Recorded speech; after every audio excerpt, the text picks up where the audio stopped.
مائی جندو کون ہے؟ یہ ایک نام ہے جرأت و بہادری کا، پہاڑوں سے بلند حوصلوں کا۔ مائی جندو ہمت اور عزم کا نشان ہے۔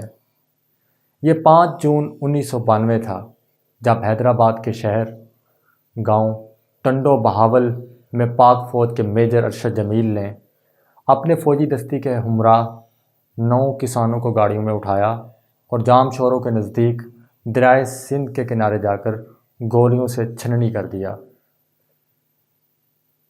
فوج نے الزام لگایا کہ یہ افراد دہشت گرد تھے اور ان کا تعلق بھارت کے ادارے ریسرچ اینڈ اینالائز ونگ را سے تھا۔ لاشیں گاؤں آئیں تو کوہرام مچ گیا۔ ہر ماں اپنے بیٹے کی لاش پر ماتم کر رہی تھی۔ ان کے بین دل دہلا رہے تھے۔ ان ماؤں میں ایک 50 سالہ بوڑھی عورت مائی جندو بھی تھی۔ اس کے سامنے اس کی جہاں پہ 2 بیٹے تھے وہیں پر ایک داماد کی لاش جو تھی وہ پڑی ہوئی تھی۔ مائی جندو کیونکہ حوصلہ رکھنے والی خاتون تھی مگر وہ خاموش تھیں۔ عورتیں اسے بین کرنے پر اکسا رہی تھی۔ مائی جندو سکتے میں تھی، لیکن سکتے کے عالم میں بیٹوں اور داماد کے سفید ہوتے چہرے وہ مسلسل دیکھے جا رہی تھی۔ ہر شخص کہہ رہا تھا کہ خاموشی سے میتیں دفنا دی جائیں۔ قاتل بہت طاقتور تھے۔ غریب بھائیوں کا ایسی طاقت والوں سے کیا مقابلہ؟ مائی جندو کو بار بار رلانے کے لیے کہا گیا تو اس نے وحشت ناک نگاہوں سے میتوں کی طرف دیکھا اور بولی، بس۔ مائی جندو ایک ہی بار روئے گی جب بیٹوں کے قاتل پھانسی کے پھندے پر لٹکتے ہوئے دیکھے گی۔ سب جانتے تھے کہ ایسا ممکن نہیں تھا مگر لوگ تھے۔ مائی جندو کی بیٹیاں کرلا رہی تھی مگر مائی جندو ساکت بیٹھی قتل ہونے والوں کو تکے جا رہی تھی۔ جنازے اٹھے تو مائی جندو نے سر کی چادر کمر سے باندھی اور سیدھی کھڑی ہوئی اور لہو ہوتے جگر کے ساتھ بیٹوں کو الوداع کرنے کے لیے ڈھارس باندھی۔ یہ ٹنڈو بہاول کا دور دراز کا گاؤں تھا اور تب دریائے سندھ کے اس کنارے پہ قتل ہونے والیوں کی ویڈیو بنانے کے لیے کیمرہ تک موجود نہیں تھا۔ پاکستان اور سندھ بھر میں خبر چلی کہ دشمن جو کہ ایجنٹ سے تعلق رکھتے ہیں ان سے ملک کو وہ بچا لیا گیا۔ جس نے پڑھا اس نے شکر ادا کیا کہ ملک بہت بڑے سہانے سے بچ گیا۔ تب مائی جندو نے چیخ کر تمام تر جو پرنٹ میڈیا ہے اس کی سماعتیں چیر کر رکھ دیں۔ مائی جندو بوڑھی تھی، جسمانی لحاظ سے کمزور، مگر وہ 3 مقتولوں کی ماں تھی۔ اس نے طاقت کے مرکز سے جنگ کا فیصلہ کیا، اپنی 2 بیٹیوں کے ساتھ لے کر قاتلوں کے خلاف اعلان جنگ کر دیا۔ اس وقت سوشل میڈیا کی غیر موجودگی میں یہ جنگ آسان نہ تھی مگر نکارے بج چکے تھے، کشتیاں جل چکی تھیں اور واپسی محال تھی۔ اخباروں اور صحافیوں کے ہمراہ مائی جندو نے اس چیخ کو طاقتی مراکز کے سینوں میں گھونپ کر رکھ دیا۔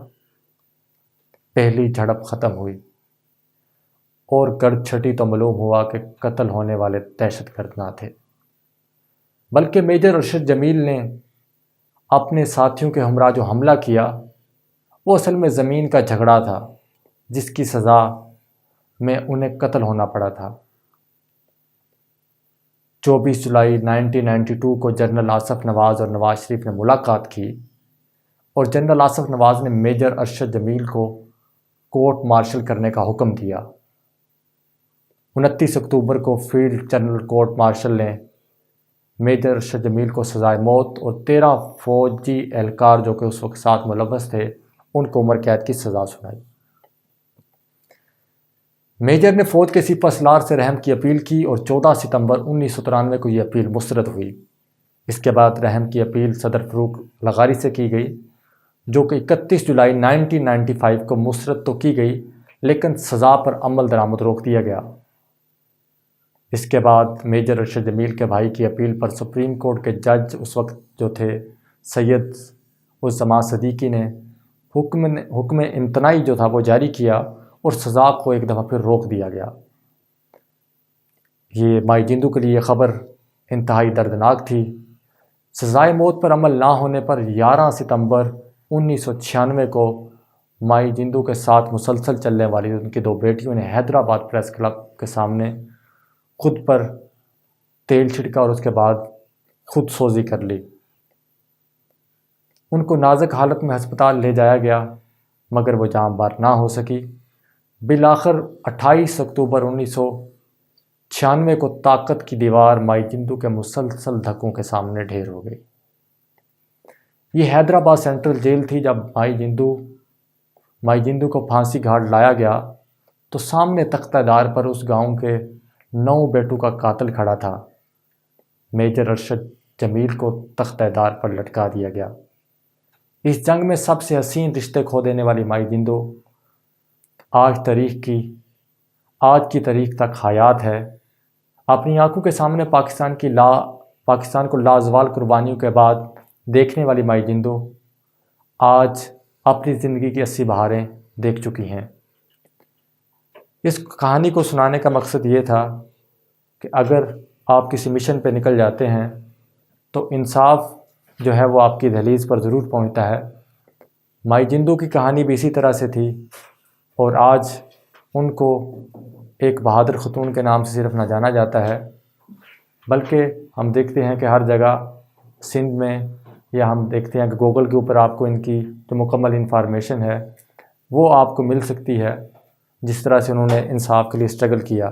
اگلی کہانی میں ہم بتائیں گے آپ کو پنجاب یونیورسٹی سے منسلک ایک اسٹوڈنٹ کی، جو کہ ایک خاتون اسٹوڈنٹ تھی جن کی زندگی میں ایک کوہرام جو ہے ایک کلرک کی غلطی نے برپا کر دیا تھا۔ اس کے لیے آپ ہمارا اگلا پروگرام ضرور دیکھیے اور نیوزر ٹی وی کو سبسکرائب ضرور کریں۔